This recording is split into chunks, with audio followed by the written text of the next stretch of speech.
All right. I think we're live. And welcome everybody to your faith discussion today. Steve Hunt talking to Daniel Woodfield. Welcome. All right.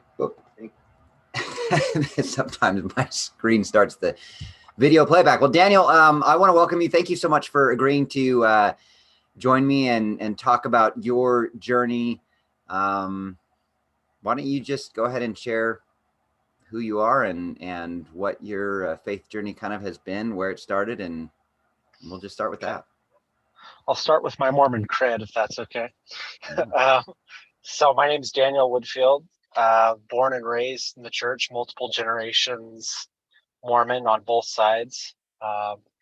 Pioneers on my dad's side. I think one of my relatives on my mom's side was Martin Harris. So goes about as far back as you can on both sides of the family.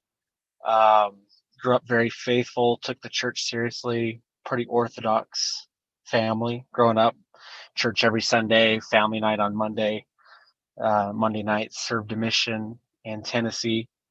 Came home, attended BYU, Idaho, married in the temple, all of that. So very, very orthodox, pretty not very nuanced, I would say, growing up in the faith.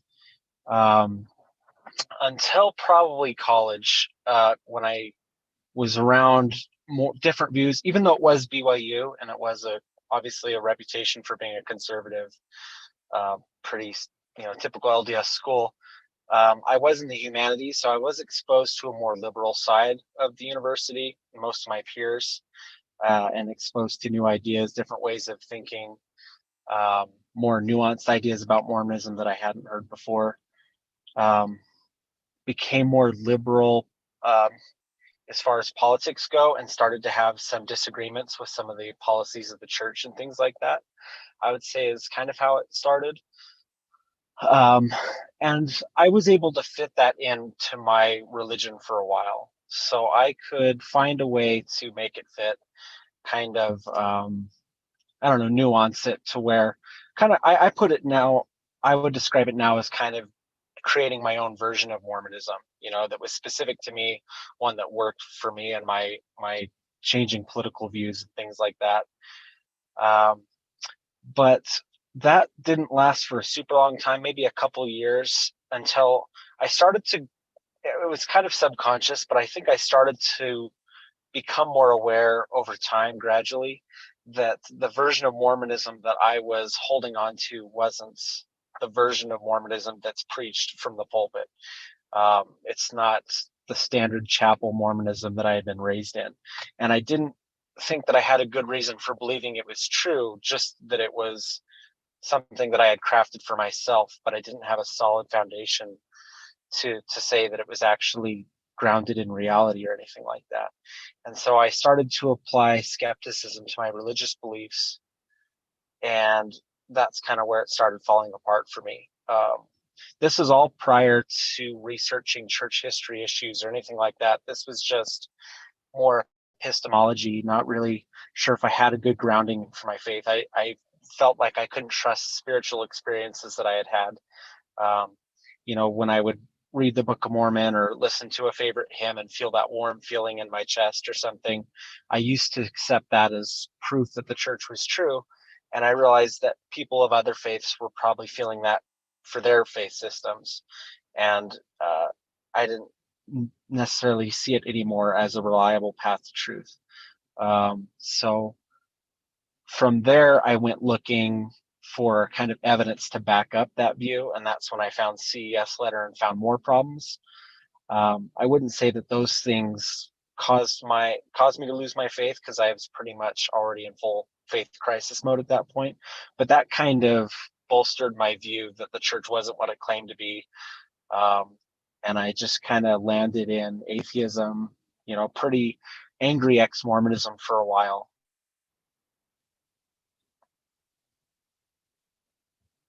Oh, you might be muted. I can't hear you. And I am noticed it at the same moment. So you're you feel like it started with kind of some changing political views. Yeah, Um, political and social, just kind of I don't know, I was becoming more liberal and didn't fit as well with the general culture of the church as much. You know, there was a subset of Mormons that I fit in with, but with the average Mormon, yeah, not as much. Yeah, I was going to say, do you feel like that the politics of the church, from what you can see, are still pretty similar to how long ago was this, and has anything changed looking in from Um, the outside, as well as far as politics and the people that you? yeah, I don't want to get too much into politics because it's more of a religious themed, Yeah, podcast discussion we're having. But it is all kind of mixed up. This would have been kind of around the time of the rise of Trump, I would say, and also around that time was like in 2015, the November 2015 policy where they were excluding the children of gay members of the church from being or gay people from being baptized. They had to wait till they were 18. So that came out around that time.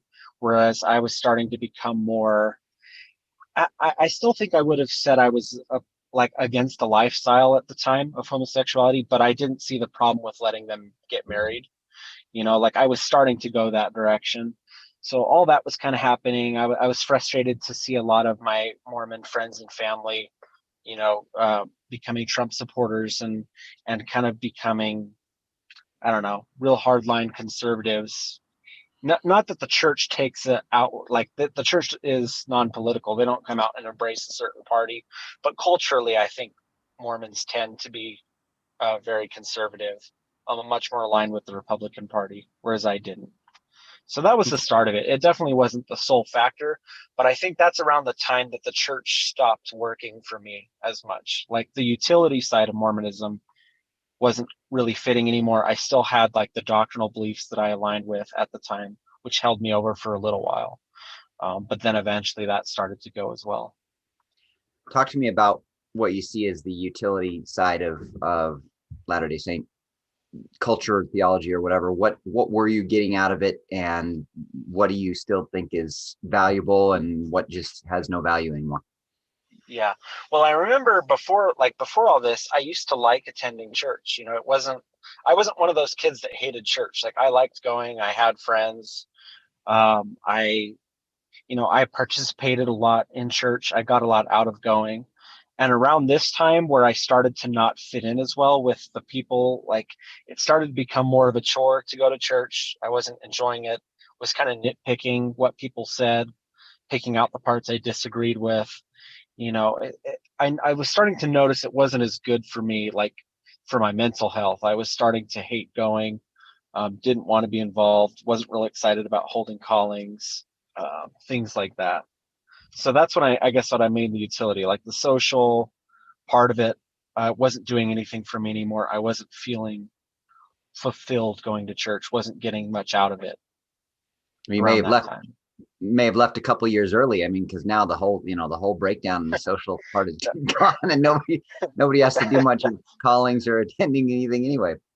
Yeah, that's true. But I haven't gone back since then. So We'll see how it all turns out when all this COVID stuff blows over. yeah. All right. So what about when you mentioned the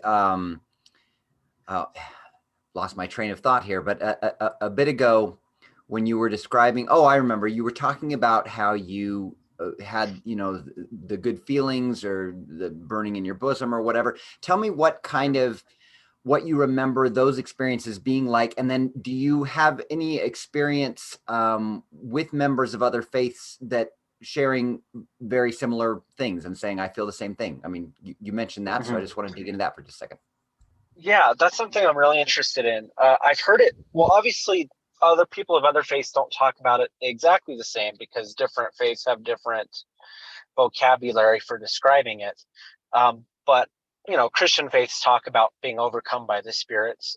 Some faiths, it's kind of like an adrenaline rush, or some churches have like speaking in tongues or really outward signs of like being overcome by the spirit.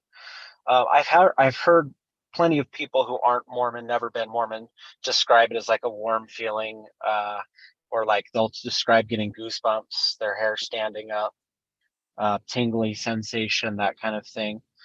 Um, Do you in feel that that's, scientific, yeah, go ahead, keep going.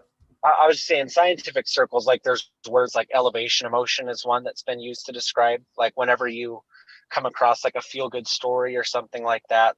Um, or another one is frisson, or aesthetic chills. They call it, like listening to certain songs or favorite scenes in movies.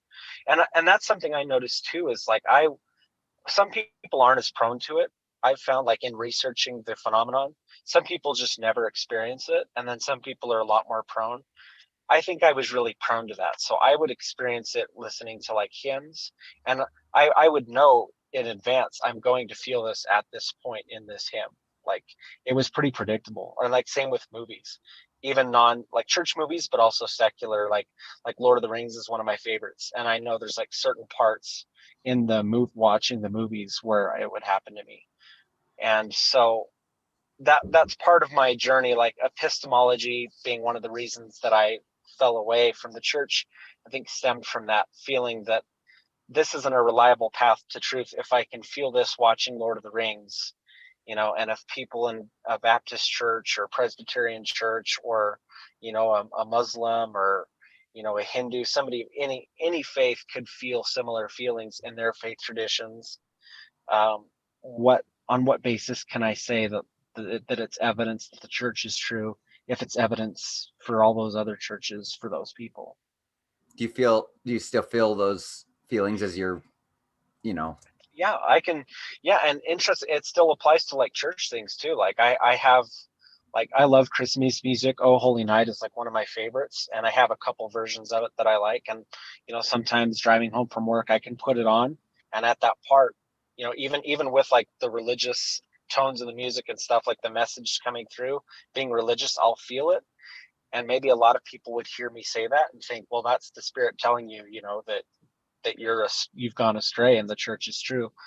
But at the same time, I can put on Lord of the Rings and feel it too. So I don't know in necessarily your what to make of that. study of epistemology and the relationship, if there is one, between these feelings, this emotion, and epistemology, do you feel like, I mean, first of all, why do you think these emotions do arise? What is the solution or the cause or the scientific or Darwinian reason or whatever for having this kind of a response? Yeah. Uh, Darwinian reasons, like talking about evolution, I'm not sure why we would have evolved to feel that per se. I don't know that it's ever been studied or observed in any other animal. Um, if it was, if it turns out that it was unique to humans, that doesn't necessarily mean that it's pointing to truth. I mean, there's lots of things that we could probably find that only apply to humans. Um, I don't know if it's a side effect of some other trait or something. I'm not sure. I haven't done much research on it or thought too much about it. Okay. Um, What have you learned, or what has been your thinking then around? Talk to me about this epistemology. You say that's kind of the main point and the source of your conflict with the church or with religion, with knowledge. Tell me about what you've yeah, learned and thought as you're trying to figure out where we gain yeah. knowledge and truth. So one of the things that comes up a lot is, people, like I said, people will hear me talk about these feelings, like describing these feelings, and they'll think that that sounds similar to how they describe the spirit, and so they'll interpret that story as saying like that's you feeling the spirit. The problem with spiritual feelings is that they're necessarily like subjective. They're third person. I can describe to you how it feels for me to have these experiences, but you can't know what it feels like to have them. You might think it sounds similar to how you feel the spirit, but we can never know. Just like we can't know that we experience the color blue the same way. I might be seeing a different shade of blue than you do when we're both looking at the same Is, thing. is that a You might be reference to our feeling, shirts? yeah. Yeah. So, well, we are wearing. I think we're wearing two different shades of blue, but you know what I'm we, saying. we Like, may never know. that's true. So, and that's how I look at the spirit. So I remember a conversation I had with my dad. He passed away a few months after I kind of came out to him as an atheist. But one of the conversations we had maybe a month or two before he passed away was about this topic, and his argument is you when you feel like what you call like a spiritual feeling watching Lord of the Rings, that's not as strong as a spiritual feeling as you felt in church. And he said, if you've forgotten what that feels like, but if you could go back to feeling it as strongly as you did in the church, then you would know the church was true. And to me, I don't know how to prove that. Like, should I put on like a church song and feel it in a spiritual context, and then right after that, put on a secular like film or secular song and feel it, and then compare the two? It's just not grounded in something that you can do like a study on. You know what I mean? And verify if that's actually true. So talk to me about what do you feel are the better methods for determining truth? Is there a way to determine whether there's a God or not, that kind of thing? Yeah. So philosophically, I don't believe that absolute truth is possible. I think proof is a term we throw around, but it really only applies to mathematics. You can prove mathematical formulas in a way that you can't prove scientific theories. So I'm not necessarily expecting to find absolute proof of God before I believe in it. I would settle on sufficient evidence, but nobody's really been able to put forward evidence that I consider to be sufficient, and I can't even really think of what it would take to convince me. So when you're, you discuss that the major challenge that you had with religion and with Latter-day Saint theology in general is this idea of ascertaining truth and the support for the truth. Is it this focus on the spiritual feelings and emotions that was the key problem that you kind of decided, that's not a valid way to figuring out truth, and so you can't rely on that anymore, and so that just led you towards the decision that, okay, there's no other valid way of figuring out whether these claims are true, and so I'm not. It, uh, Now, let me go back a little and kind of explain that. So it started out with epistemology, like I said, um, like not feeling like I had a solid foundation for believing the things I believed, and so I kind of was I would have classified myself at that point as an atheist, but I hadn't sought out like church history problems or anything like that at that point. But obviously, by default, if you're an atheist, you're also not a believer in Mormonism, because that's a subset of believing in God would be being Mormon. So if you're an atheist, you can't be much of a Mormon. So I went looking for proof that the church wasn't true at that point. Like I wanted to convince my family and friends, especially the people I was close to, especially like my wife, because it would be easier if we were on the same page. So I went looking for proof that I could use to convince people that the church wasn't what it claimed to be. I had actually read the CES letter before when I was a believer, like probably a year or two after it came out.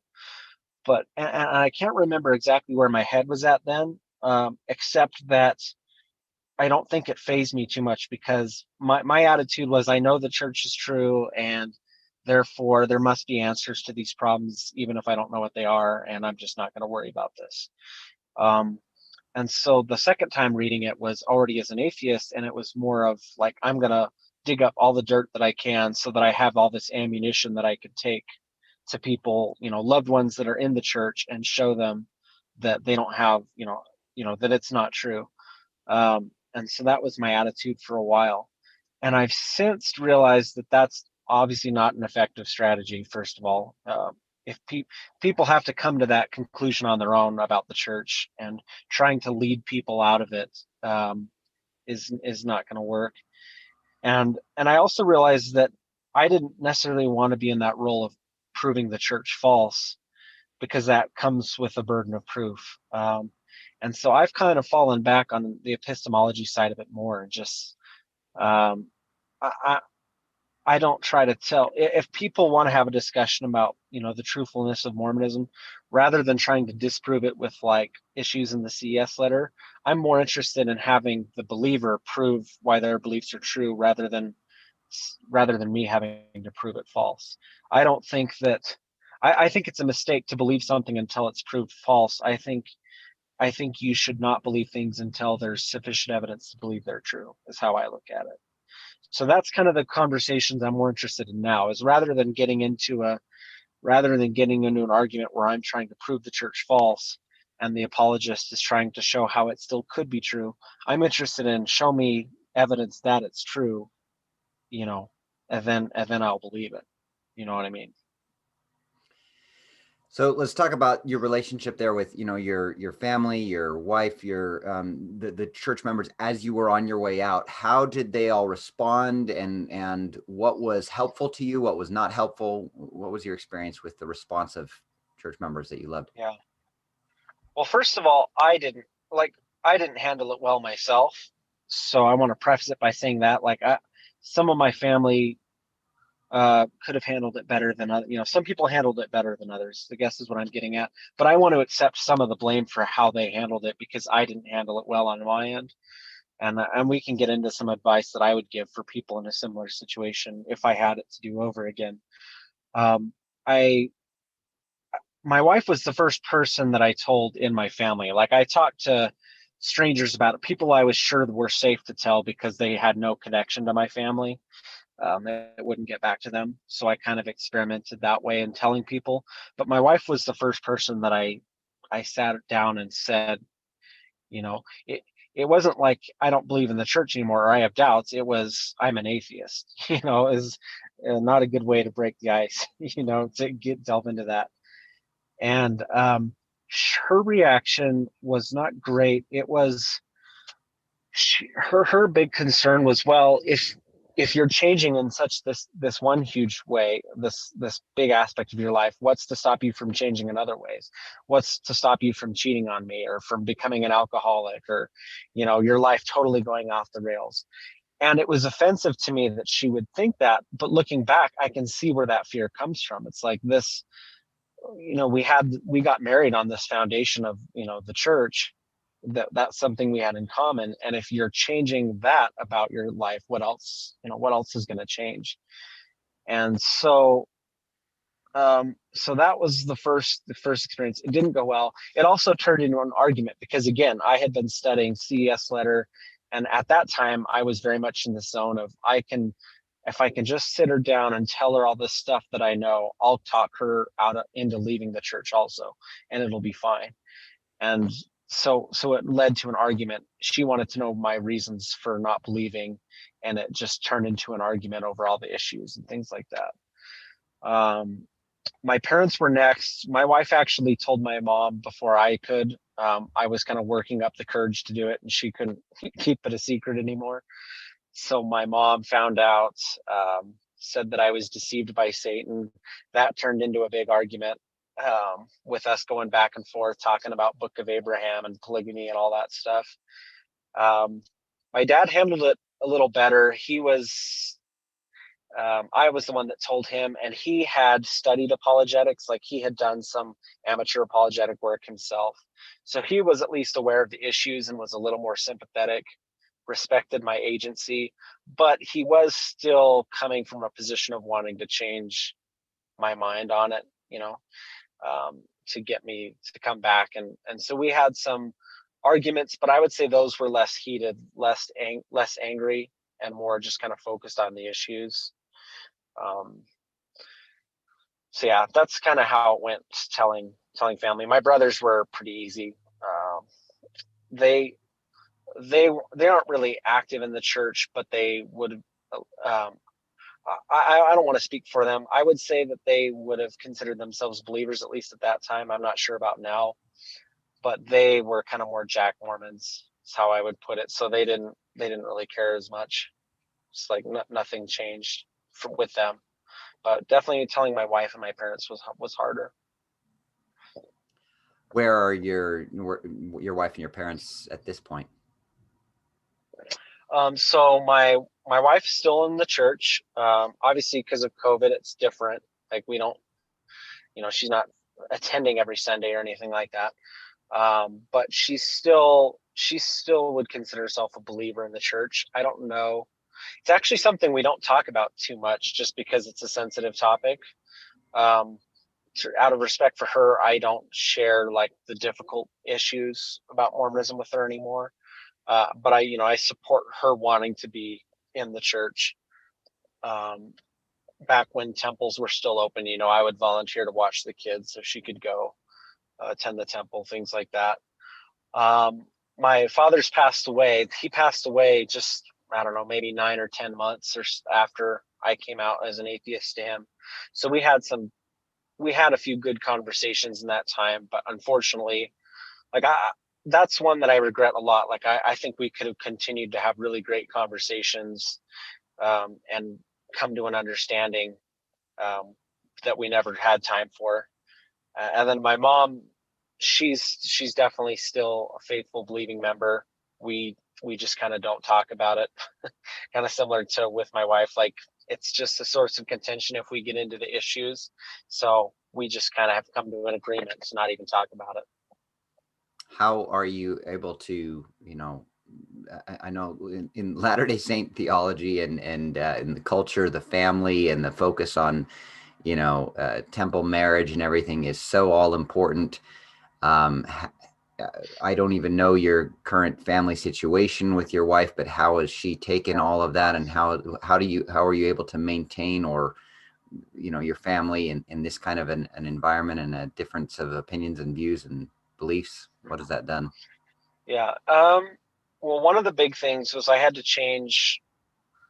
Like I said, at first I was trying to drag her out of the church with me, and that's one thing that I would definitely do over again. If to get into advice of what I would do different, real quick, Yeah, please. Go ahead. I would have included her from the very beginning of my doubts. Like as soon as I was having questions, that would have been the best time to include her on that. Not I don't know that it would have made any difference as far as her coming on that journey with me and leaving the church or anything like that. I doubt that would have ended up any different, but it wouldn't have been such a shock to her to have to sit down and say, hey, I'm an atheist, is way more shocking than him having questions and kind of including her, in that journey. So it didn't feel like, because it was, even though I wasn't lying, I wasn't telling her the truth about where I was at. I was going to church every Sunday pretending, even as pretty much an atheist.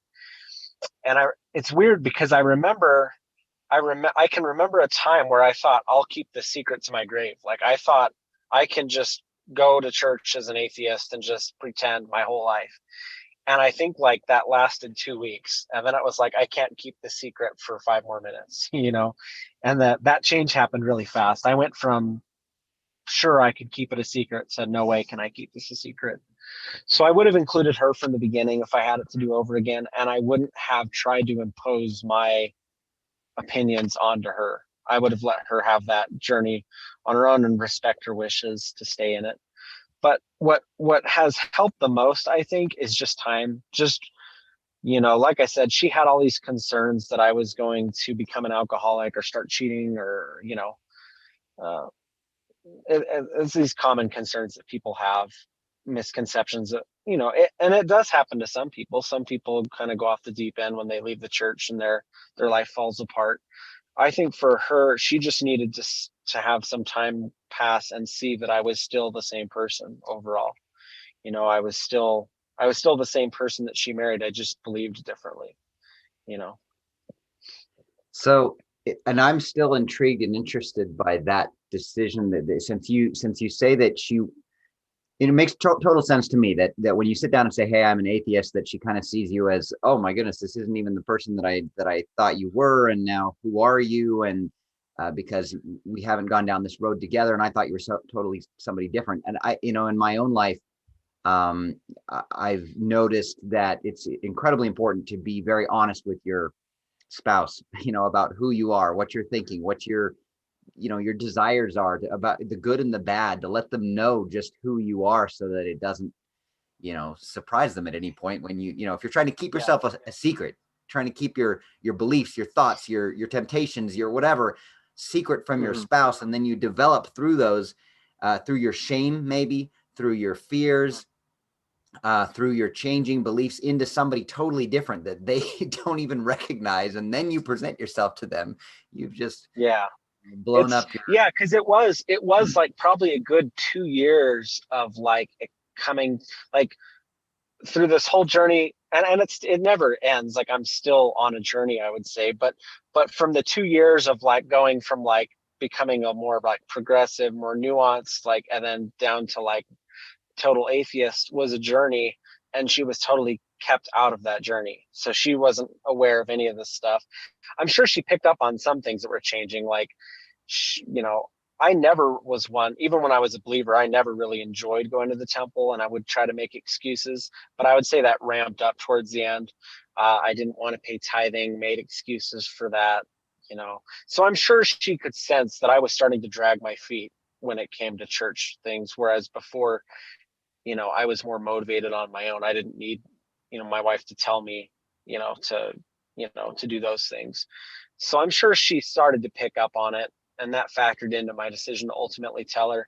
But yeah, if I had it to do over again, I definitely would have included her from the beginning, so that she could have, if not necessarily taken that journey with me, but just like been involved and known where I was at all along the way.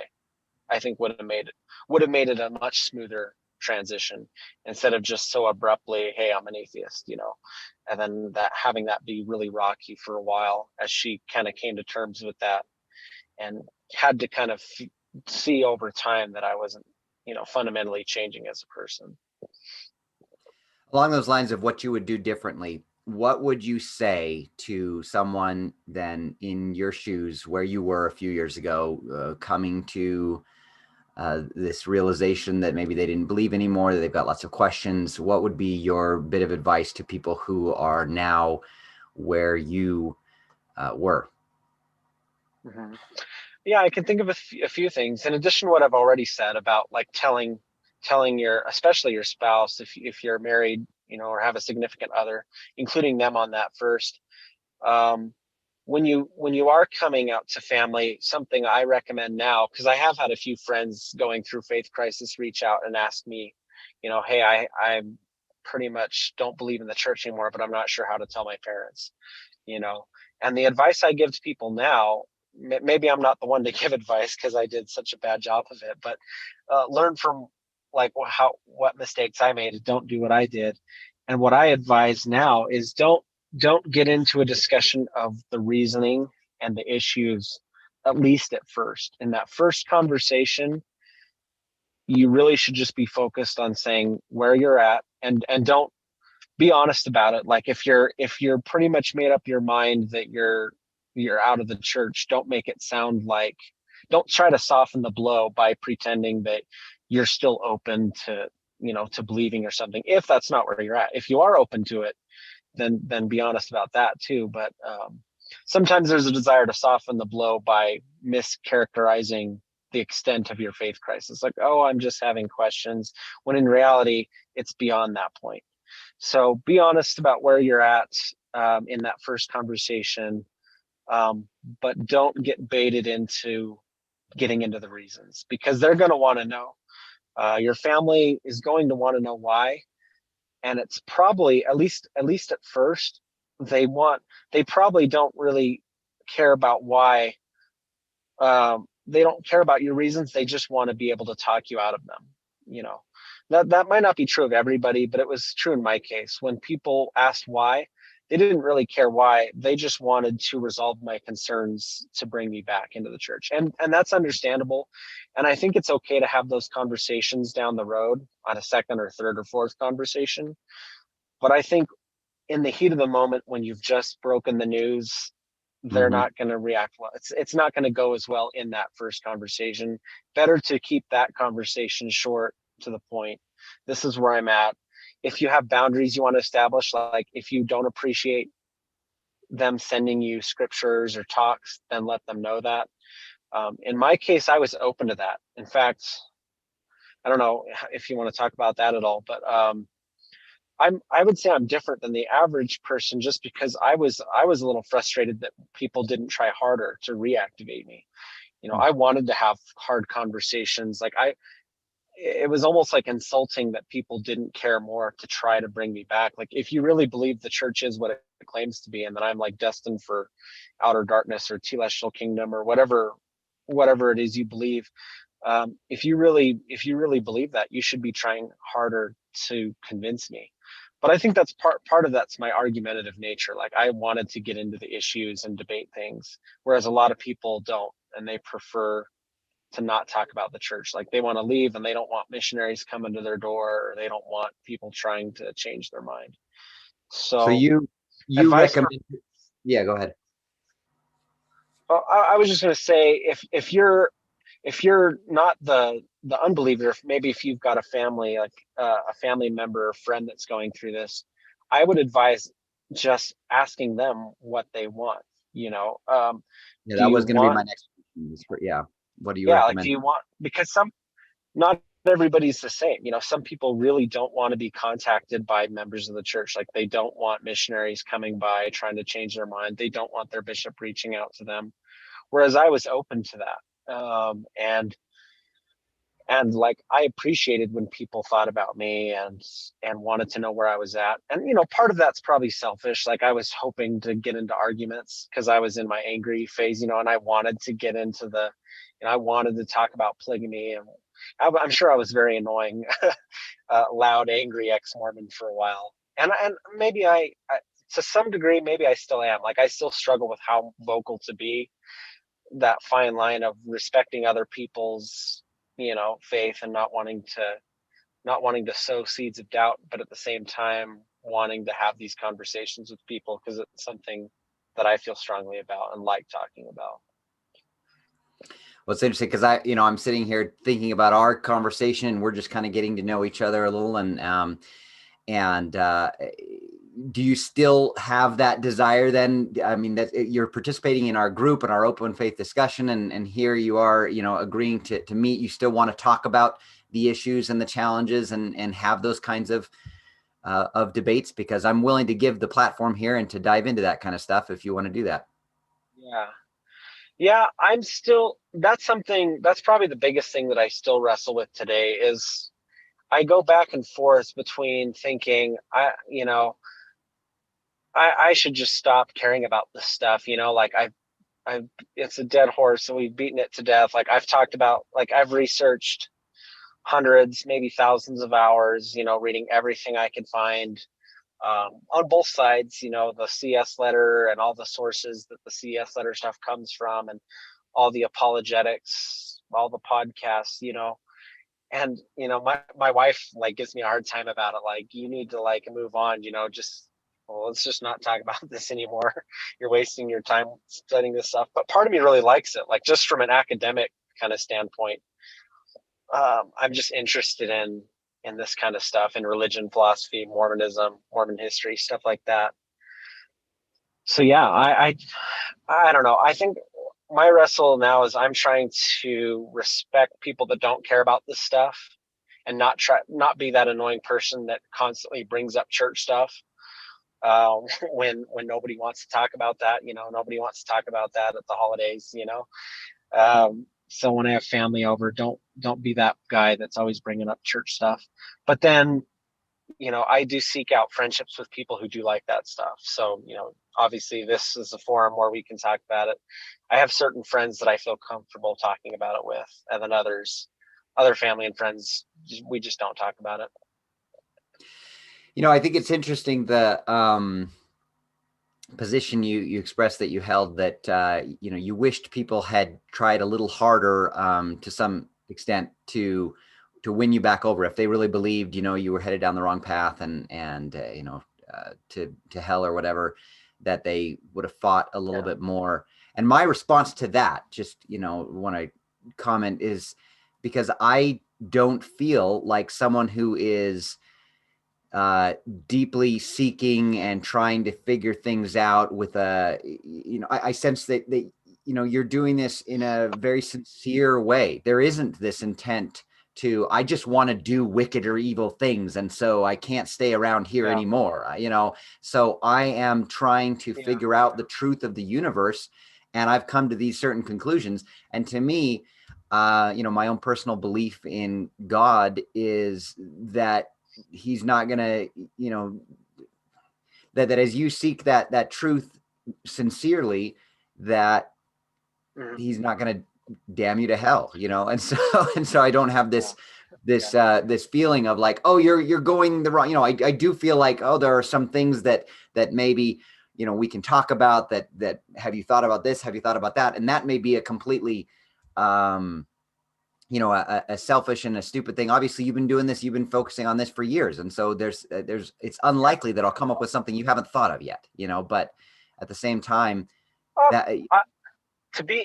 I try to be intellectually honest. Like, I can't, obviously I'll never say I've thought of every possibility, because that's impossible. Like, it's impossible to know that there's tomorrow I might finally hear the argument that persuades me. I have to be open to that. So maybe I'll share one other thing about my journey, is like, because I think I hinted at this in one of the other discussions we had, maybe the last one with the whole group, but I went from, like, growing up pretty black and white Mormon. I kind of had a period where I was more nuanced briefly before leaving. But when I left, I took a lot of that black and white thinking with me. So there was a time where I would have characterized it as, I believe there is no God, capital A, atheist or anti-theist or whatever term you want to use.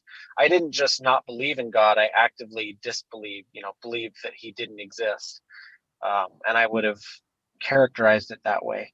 And as I learned more about epistemology and philosophy of religion and stuff like that, I realized that that's not accurate either, to say I know there's no God, because that's something, proving a negative is almost impossible. Maybe it is impossible.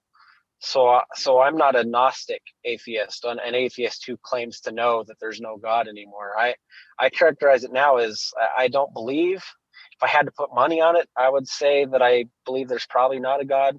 But to be intellectually honest, I have to admit that it is a possibility, and be open to being proved wrong on that point. What are some things that give you pause for a moment, that make you think maybe there is a God? Is there anything that stands out to you that makes you think, these are relics of my faith left over? Yeah. I would say the strongest types of arguments for me, and they're not strong enough, like none of them have convinced me, but I would say the strongest ones are probably teleological arguments, which is like the arguments from design or fine tuning, that it just seems so improbable that the universe would be exactly the way that it is. To have, there's all these constants that have to be just what they are for life to be able to exist in the universe, and the odds of that happening. So those kinds of arguments are probably the best. I think they're the closest to kind of being scientific in their formulation, and so that's probably why they stick out to me, because I value science a lot.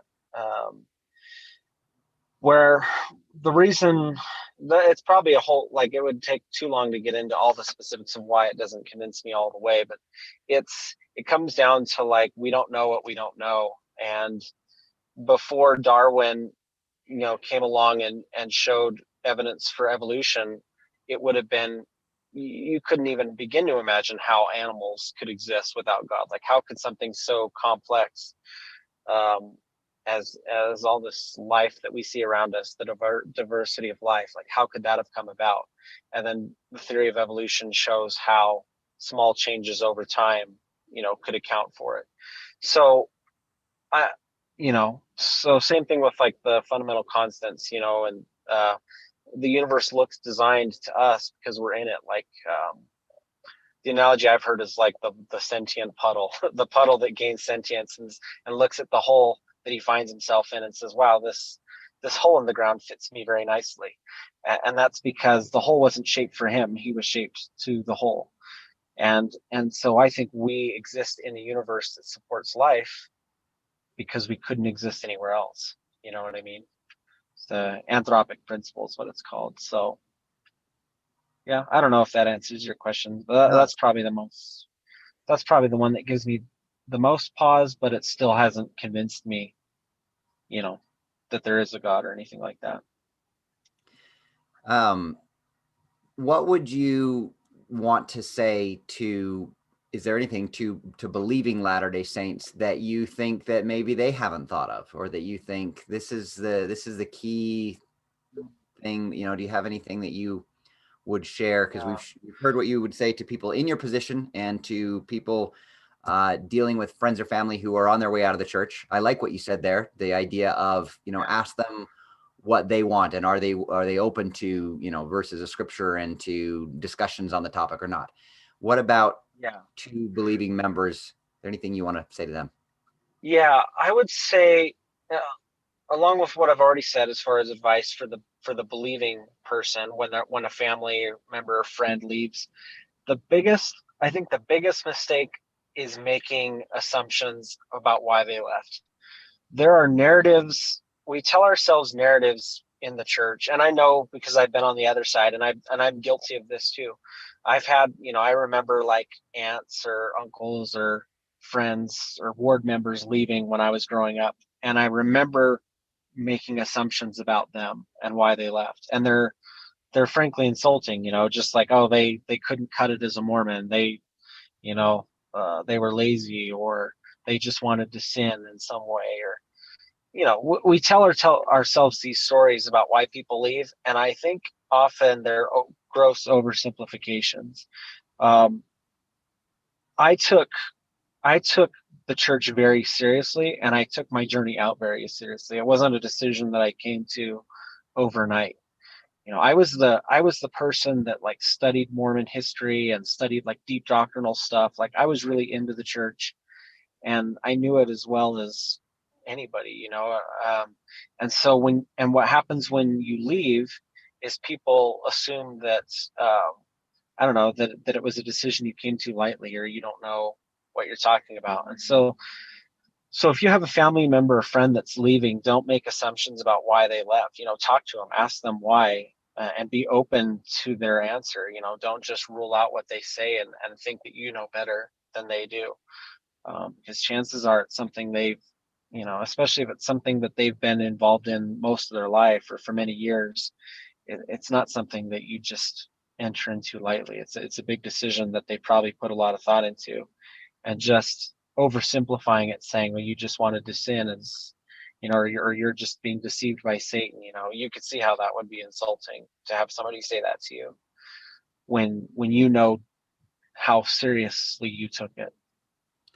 What do you think of the general believing Latter-day Saint population, and then the leaders of the church, as far as are they deceived? Are they what is their reasoning for belief, if there is one? Can you make a general statement at all and about them, Yeah. or like I say, specifically about the leaders? Are they deceivers? What's your thoughts there? Yeah. I would have. So it's kind of ironic because I was just talking about how I didn't like being stereotyped or mischaracterized as an ex-Mormon, and I think I was guilty of characterizing or stereotyping all Mormons as gullible, and the leaders as deceivers. And part of so I told you, like, I became, when I first like left the church, or stopped believing in it, I would have been pretty black and white as a non-believer, as I had been as a believer. But I've since become more nuanced, and I no longer think it's that simple. I think that I doubt that there's any of the apostles or first presidency that really think the church isn't what it claims to be, but are just lying for the reputation or for the money or the lifestyle. First of all, they don't make, they do get a stipend from the church, but it's not like millions of dollars a year or anything. Most of these men were successful, in their careers, could have retired, and instead they're working a full-time job into their 70s, 80s, even 90s in some cases. I think President Nelson's 96. I just can't imagine working a full-time job into my 90s for something that I don't believe. So I have a hard time seeing it. Maybe there's one or two. Maybe there's a few general authority 70s, or maybe even one or two apostles. But I think it's less likely. I really think that probably they sincerely believe what they say they believe. You know, that's where I come down on that. Well, I really appreciate this conversation and getting to know you a little bit better and your experience and your journey. Thank you. If is there anything more that you want to say on this? I look forward to having some more conversations. I hope that you will join me and let's keep talking about, I think if we can dive into whatever excites you or interests you as far as, and it can be about Mormonism Yeah. or about philosophy or about epistemology in general, or, whatever, I'm all for it. I like all the Yeah. discussion topics as well. Same. Yeah. I look forward to discussing any of that. Philosophy, epistemology, any of the Fantastic. church issues. CES If letter there, stuff. Yeah, I'm game. perfect. Let's make that happen. If there's anything else though that you want to wrap it up or kind of summarize with here, I'll let you end the discussion. You got anything you want to share or say? Yeah. Yeah, I would just, it's probably nothing new. Just kind of summarize what I said, like advice that applies to both sides, whether you're the one that's lost belief, or if you're the family member or friend of somebody who has, uh, just be open-minded, because I was closed-minded initially leaving the church and thinking that I had all the answers and that I could talk people out of it. Just making assumptions, I think, is the worst thing. just uh just communicate openly with people, and ask questions, and don't just ask questions because you want to disprove. Like, don't, like, genuinely listen to their answers. Don't start thinking about how to respond while they're talking. Genuinely listen to what they're saying, and then formulate your response after you've heard, and make sure that you've really worked to understand what it is they're saying. I appreciate that. Those are some good words of advice. I find that when I do that and I really listen and try to not be thinking ahead of what I might say, that I quickly lose my train of Yeah. thought. I'm really listening in, and then Yeah, it I'm comes guilty of back and that too. you get this lull, and then I'm kind of like, I think there was something that I wanted to add here, but I don't remember what it was. So, because I was really listening. So, Yeah. all right, Daniel, thanks so much. Hope you have a great day and a Thank Merry you. Christmas, and we'll talk soon. Okay, sounds